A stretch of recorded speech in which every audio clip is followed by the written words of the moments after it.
Hey folks, welcome to PlayBranson, the show where you get to know Branson's entertainers better. I'm your host, Chris Meyer, and today's episode is brought to you by ibranson.com, where you can find the latest Branson show schedules and attraction information. Now, on today's show, I have somebody a little bit different.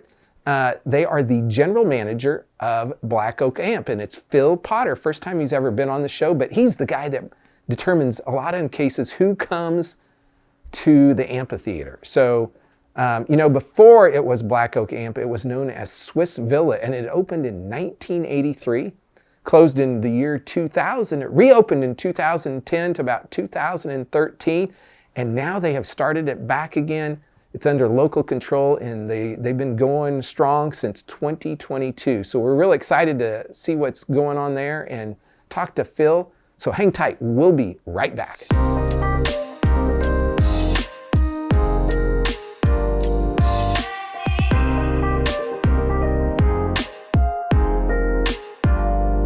There are so many things to do in Branson. You need help planning and booking all your fun. You need ibranson.com. You can find everything Branson has to offer from your computer, tablet, or cell phone. You can even buy tickets online or talk to one of their friendly Branson travel specialists. There's no sales pitches, no delivery fees, no service fees, and no waiting. It's fast and easy. Find your fun at ibranson.com. Do it all online or call 877-ENTERTAIN. That's 877-368-3782. ibranson.com. Hey folks, welcome back to PlayBranson, and on today's show, for the first time, I have Phill Potter with the Black Oak Amphitheater, and you're the general manager out there. Welcome to the show. Thank you very much. It's great to be here. So, before we get into Black Oak, you tell us about your history and how you got into this business, because I know you used to be a musician as well. It's been a long, winding road, but I started out in early 80s I've been in bands all my life, but I moved to Nebraska to start a band in the early 80s.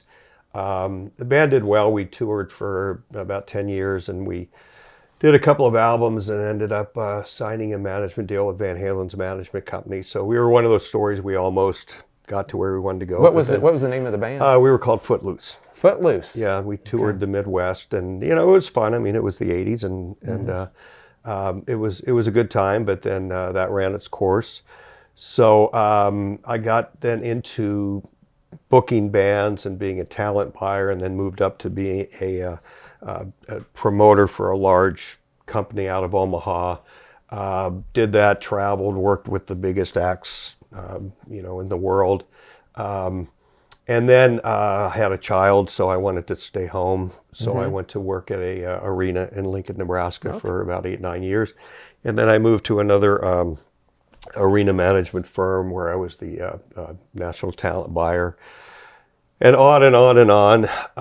Finally, the way I ended up here at Black Oak was I was working for a big talent production company in Omaha, Nebraska. And one of my clients was Black Oak Amphitheater. And then COVID hit and everything shut down. The company I was working for relocated to Nashville, or moved everybody to Nashville. I didn't want to go. So through a course of conversations, it came up, well, why don't you run the amphitheater? And that was in 2021. So that's what I've been doing since then. Yeah. So you started out kind of in this business on the entertainment side. Yes. And were you guys, as Footloose, as this band, were you guys doing all your own original music, or were you doing covers? No, that was in the days where you would play clubs and it was 4 sets a night.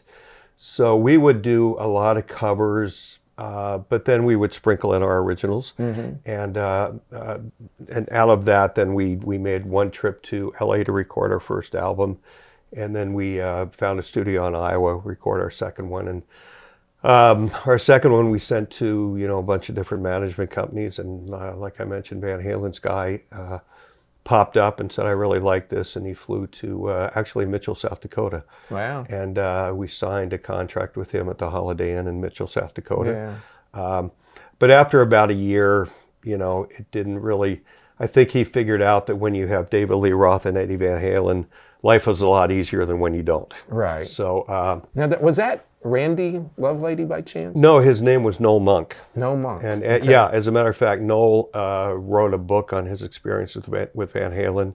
Yeah. And then previous to that, he was also tour manager for the Sex Pistols on their first tour, and he wrote a book about that. So he's become an author. Yeah. Interesting. Yeah. So you made this transition out of being a musician to really being the guy that books the musicians. We called it going to the dark side. Yeah. Yep. And so what have you seen, I guess, in that time frame? Like, what differences have you seen, or what's changed? Probably the biggest change is the money.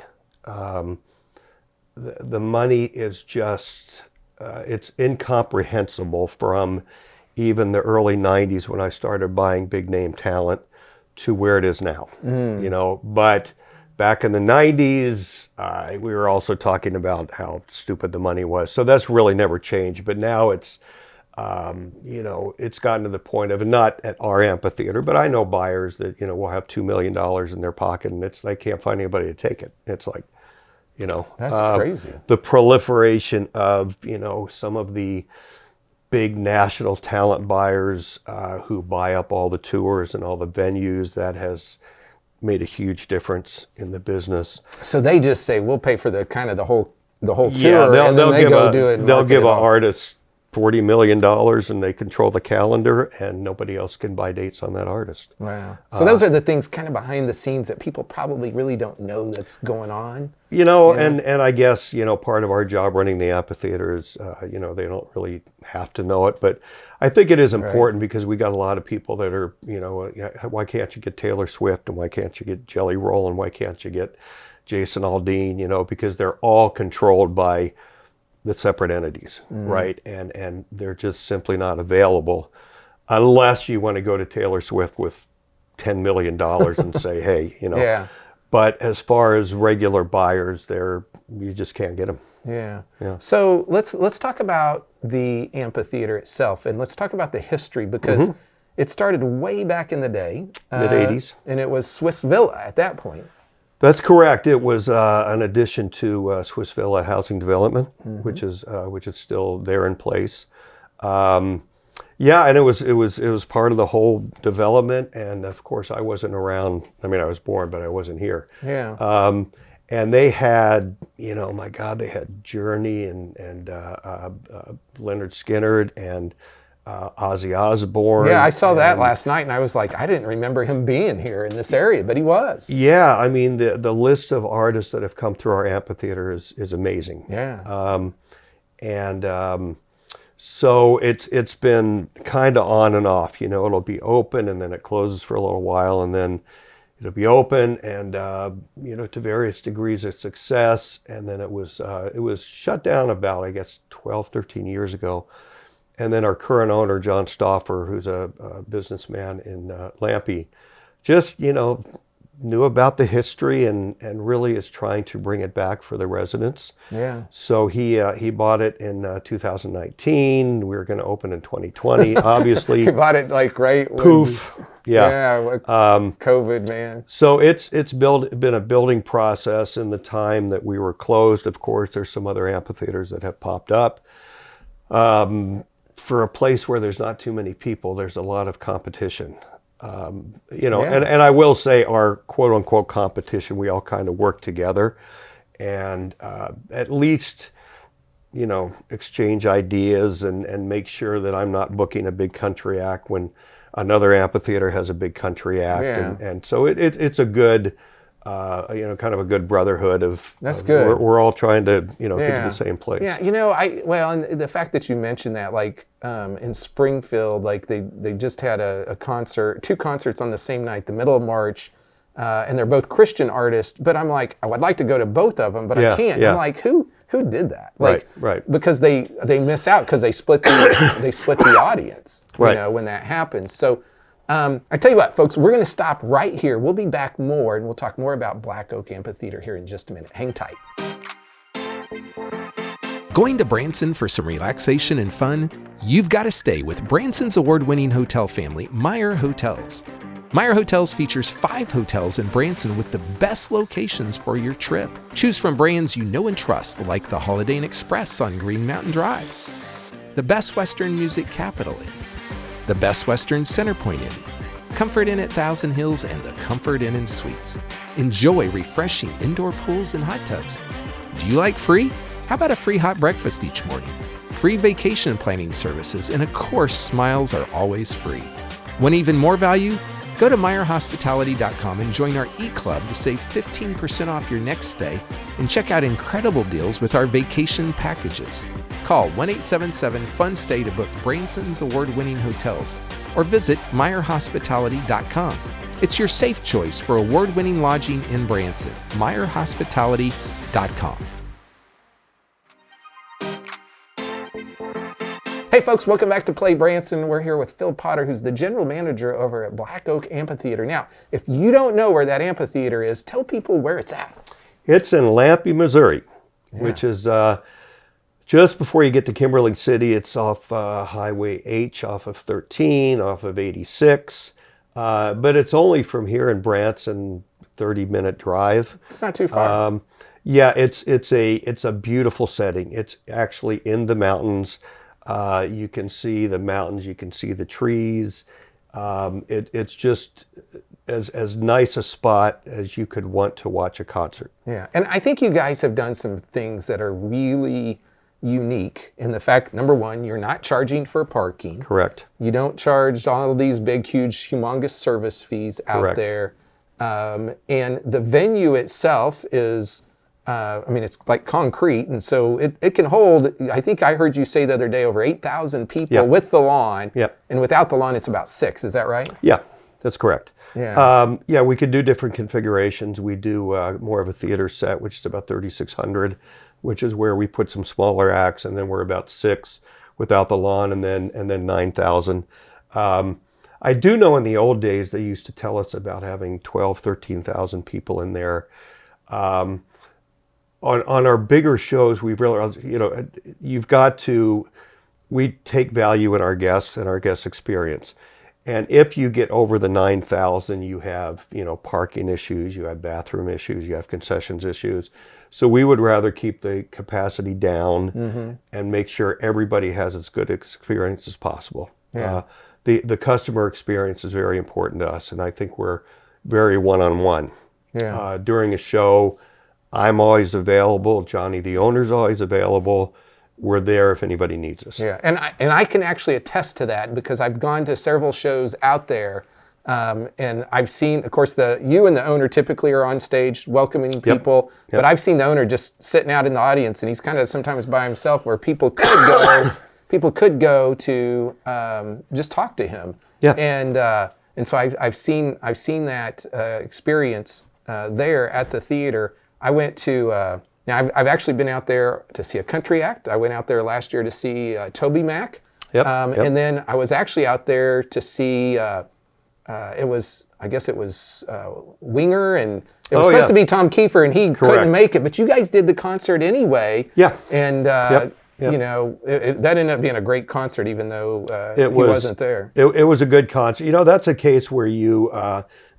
because I think we actually found out about Tom Kiefer actually the night before. Yeah. And you know what? I mean, you do the best you can with what you have, and I think it turned out to be a good night. If I remember correctly, I think we offered the show for free. As it turned out, we weren't able to reschedule Kiefer, so we refunded everybody. So everybody that came that night got a free show with Winger. Yeah, and I think that's the... Excuse me. That's okay. I think, and that comes back to y'all's customer service kind of approach there. Yep. So let's talk about, so far you've announced some acts, so why don't you tell people what you've announced so far? Yeah, we have 3 shows that are actually announced and up on sale. We're going to kick off earlier than normal, Wednesday, April 24th, with a great rock show featuring Breaking Benjamin and Daughtry. And we are very excited about that. There are more shows, more announcements coming in. The next confirmed date we have is August 3rd with, I think we could say now, the legendary Aaron Lewis, who will be at our place. Followed the next week by the hip-hop performer Flo Rida. Florida, yes. Along with DJ Scribble, who this will be his third time at our place, and Nick Danger from Springfield. Now, Florida, this will be his first time, I think, in the area. Now, I think I've seen him at a trade show I went to, and if I remember right, that guy can put on a pretty darn good show. Yeah, we've had Nelly a couple times, and it's been fantastic. So we try and offer a wide range of, we're going to obviously have rock, we're going to have country, possibly one or two more hip hop shows. So you're expecting to have more shows this year besides we will. those three? Yeah, it's whenever you book shows, there's a whole litany of, you've got to get your advertising together and work with the artists, because sometimes they have national dates that they want to announce their whole tour at once. It's a bigger process than just confirming the show and then saying, hey, here we are. Yeah. But yeah, we've got 3 more shows in the hopper that will be announced in the next week or two. Okay. And then we're expecting, I think by the time we get done, we're going to end up with 10, 12, 13 shows this year. Yeah. So folks, here's the deal. Go to their website and you can sign up probably to get emails on. Yep. And so what's the website? The website is blackoakamp.com. Okay.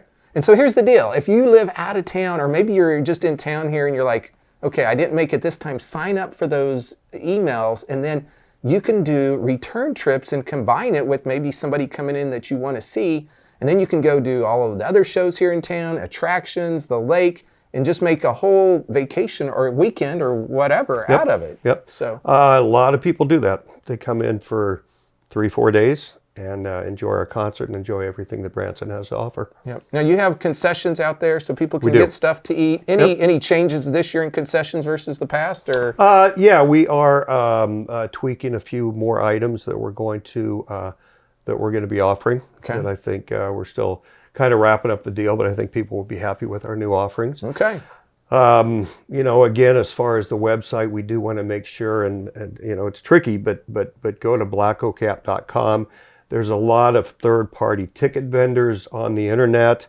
They are very good at what they do, and it looks like our website, but it's not. Right. So if it's got to be blackoakamp.com, and that way you're going to get your real tickets for the real price. Yep. Very important that people try and do that. Yep. And so your owner, he's in the construction industry, right? Yes. So how did he decide to get in the entertainment industry? I think he probably asks himself that every day of the week.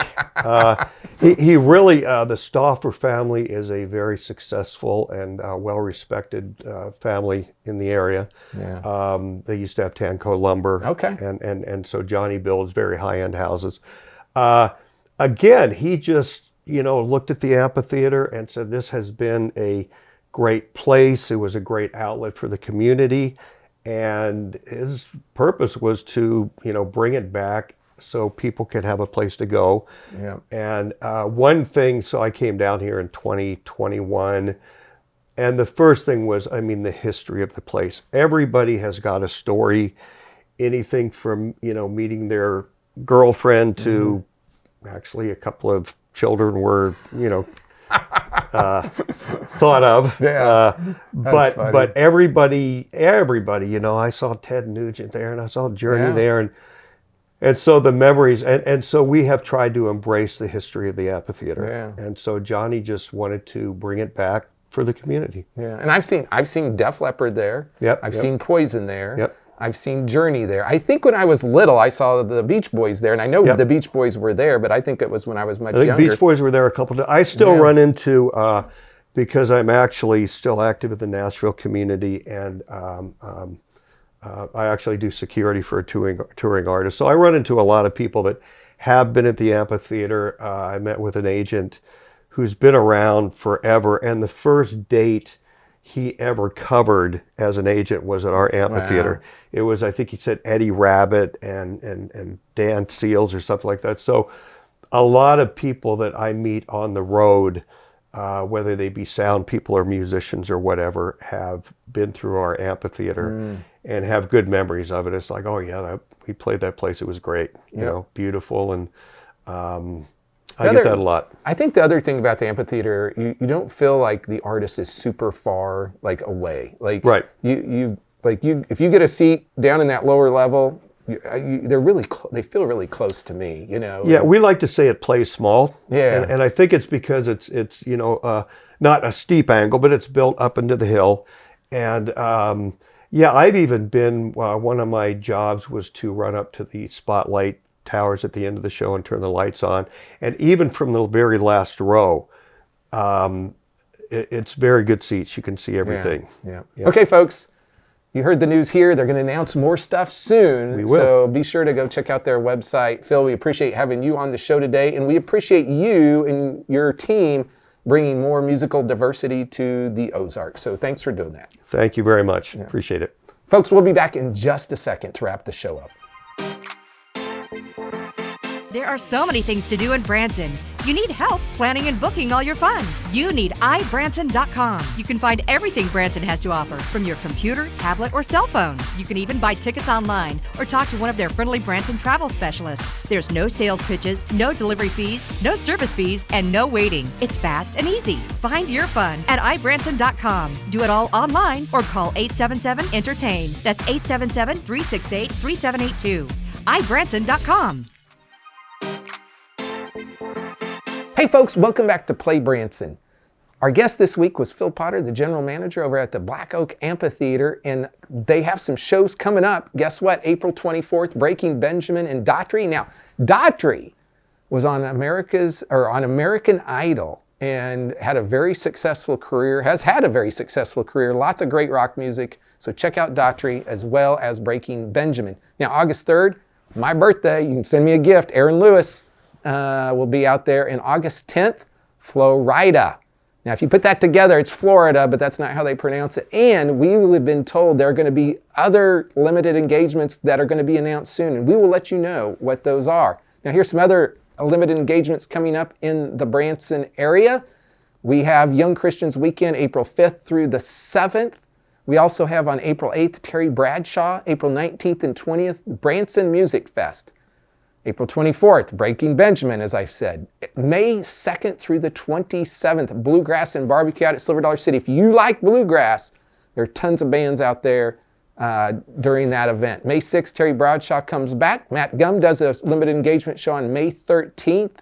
And May 18th, we have Bohemian Queen. So if you need help planning your Branson vacation, be sure to visit ibranson.com, or you can call them at 1-877-ENTERTAIN. You can find the latest show and attractions schedules there on their website. There's still time to get here this spring, so come on, folks. Don't stay at home. Come to Branson. You can have a blast. Now, if you haven't started following us yet on social media, we're going to ask you to do that. Go to YouTube and find us at PlayBranson or on Facebook. We'd love to hear from you. And just know, music is always better live. So go see some live music this week. Support the entertainers out there. That's it for today. We'll see you next week on PlayBranson.